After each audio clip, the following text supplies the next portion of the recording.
Hi everybody, and welcome to another video. Now I hope you really enjoyed the Diesel Gala video. It was something very different for Bachmann. I thoroughly enjoyed filming it.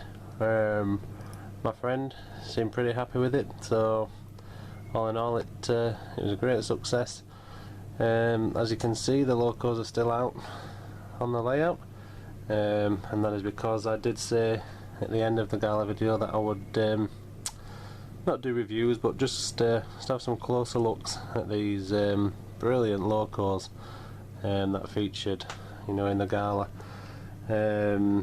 We've got some good manufacturers here, Bachmann, Heljan, Dapol, and these particular three locos are absolutely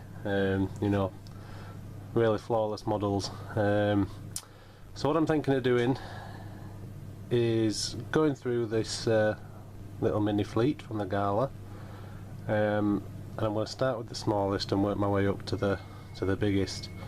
Now there was one loco in the Gala, that wasn't a big mainline boy. I did say that it might not be entirely shunterless, so for these reviews I think we'll start off with the little one. So we'll look at this one and then we'll go up through the sizes. Alright, let's go.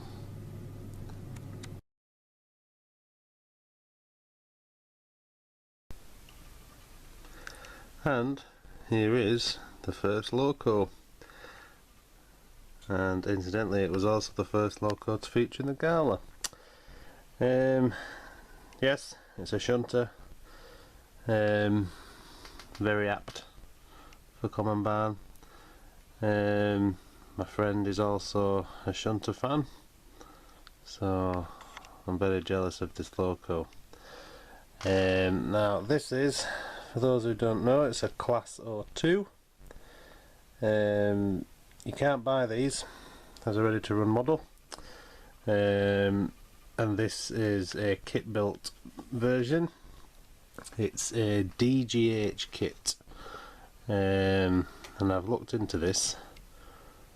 It's a white metal kit, although judging by the research I found, a lot of pewter is in there as well, and it weighs a ton, and I mean a ton. It is mega heavy in this kit. It's all metal, and I think it's a brass chassis, I think I read somewhere.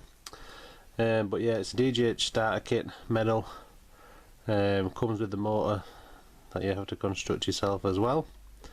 Now my friend didn't actually build this himself, but he did commission it to a semi-pro modeler, and I think we can all agree that he did an absolute cracking job. Everything's so crisp, the paintwork, the transfer application. It's a lovely model, and one that I just don't think shunter fans would be impressed with. Very well detailed. You got all the grills on there, there's handrails on there, and there's lighting on the front and back. If I just turn this round ever so slightly,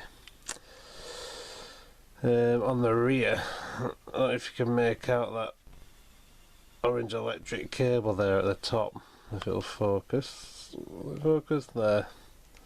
The wipers, the rivets there on the beam. It's just a very well built model.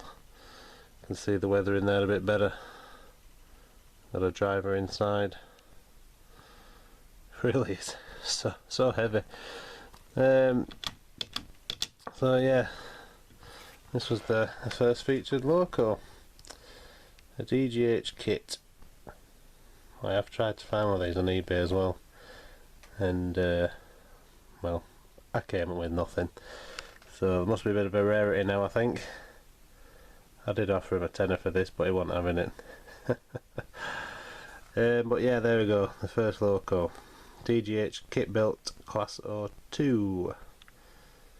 So let's go on to the next one.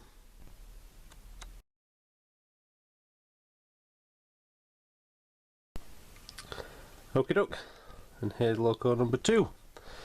As you can see, this is a class 17. It's a Heljan model, and what a model it is. Now, I've always liked these class 17 Claytons, always. And when Heljan released their latest batch, I was very impressed and wanted one, but I didn't actually buy one. But they're just lovely. The two-tone green there on the cab, I particularly like. It was the half yellow warning panels that I also liked. This has the usual Heljan, credentials. Its running capabilities are, brilliant. Mega slow, crawl speeds, quiet. The detailing, again, Heljan standard. Zoom in there on the buffer beam. Heljan pack their loco buffer beams with piping. Sprung buffers. This one's no different to the usual Heljan standards. We've got all the handrails picked out down the side there. The cab, nice cab. Nice cab. See that two-tone green, and it's the same down that end. So yeah, very nice model, the Heljan class 17 Clayton. This is very much a loco that I would welcome into my fleet. But yeah, just having this one on loan has been enjoyable enough. Cracking loco. So there we have loco number 2, the Heljan class 17.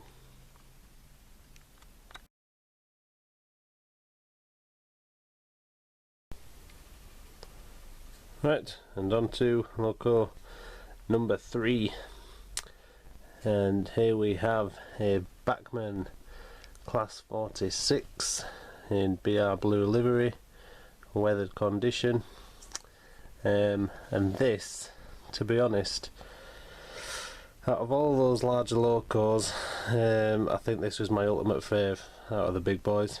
I think this loco looked absolutely beautiful. I love everything about it. I'm not a mainline loco fan really. Well, I am a fan. I just can't cater for my model form really. But this one, I would have on any layout. I'd even have it on a layout if it was the same size as this loco. It's lovely, absolutely lovely. The blue and then the yellow and the red.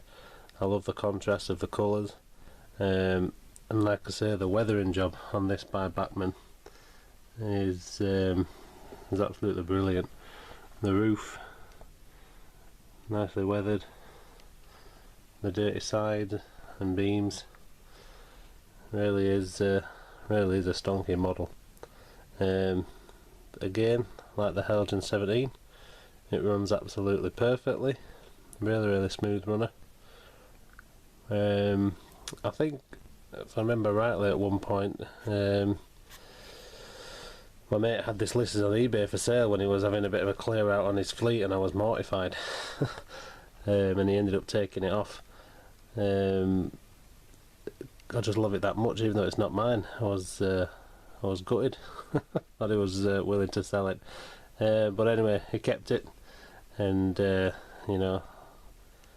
I've had the pleasure of running it on Common Barn.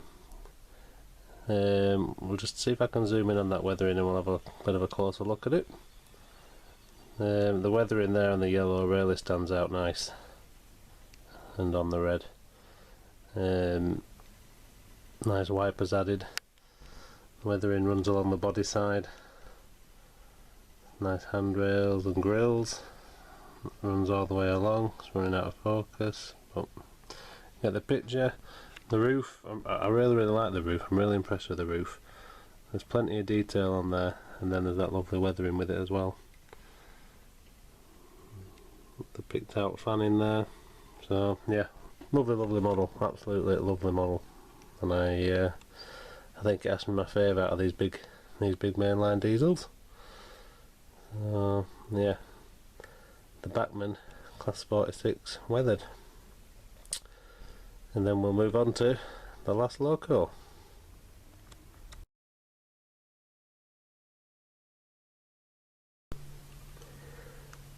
And here is this fourth loco,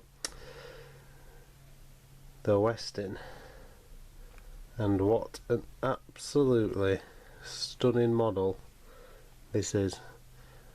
This loco has done nothing but blow me away since I saw it. Now he owns a couple of Westins, does my mate David,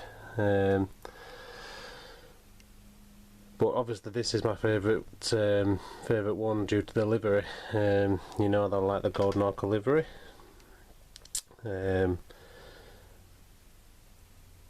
It's just flawless. It's just absolutely, you know, it's amazing. Now it's a Dapol model, and I haven't owned, I certainly haven't even had in my possession a Dapol model. But I mean, I have always classed Heljan as being, you know, the best manufacturer. But after seeing this, you know, this equally rivals any Heljan model, you know, if not better. It has everything on there. The detail is just, it's just magnificent. I mean, there's not much to see there. There's the handrails and grills. We've got the brass plate here, Western Champion. But then under here, on the side of this chassis, I can zoom in. You've got these little, I'm not going to pick it up there, these little electrical panels, or whatever they're for, under the builder's plate there. There's another one just there. I mean, that's brilliant, absolutely brilliant. It's just the detailing on it is just exceptional. You've got the brass number there. The roof is just packed full of rivets, and you've got the double red fans there. The second pair at this end. The cab ends, you know, just like Heljan. The buffer beam is packed full of pipework and detailing. You've got all the lights on the front. Like even the cab interiors are full of gauges. There's the handbrake wheel in there. There's the driver at the other end, if it'll pick it out. No, it's just a absolutely gorgeous model, absolutely gorgeous. If I owned a big layout, I would most certainly want one of these, you know, on the fleet to run it round. It's absolutely brilliant. So there we go. As much as I, you know, the 46 was my favourite, I mean this one, if I had the layout to compensate for it, I think this would be my favourite. The 46 I can just get about, you know, just get away with. I mean this Western, you know, it can't make it round the corner further through the tunnel, especially where the power clip is. I've got a pile of ballast in front of the tunnel there. I had to scrape away a section of the ballast so it could get those buffer beams round the corner. But get round we did. There was some camera trickery during the gala. But yeah, what a model, absolutely, what a model. So there we go, that's the 4 locos that were in action. Let me know what you all thought was your favourite, just you know, just out of interest. Once again, thank you very much to David for loaning me these. Very enjoyable doing the gala, so I'll make sure I keep these in very safe hands until I return them. So what's next? I think the next video could be a local update, or it could be a Vulcan update. I have been working on Vulcan, but I've also been working on some other little projects as well, loco wise, so it could be a local update video. But either way, stay tuned, and we'll see you next time. So thanks for watching. See you later.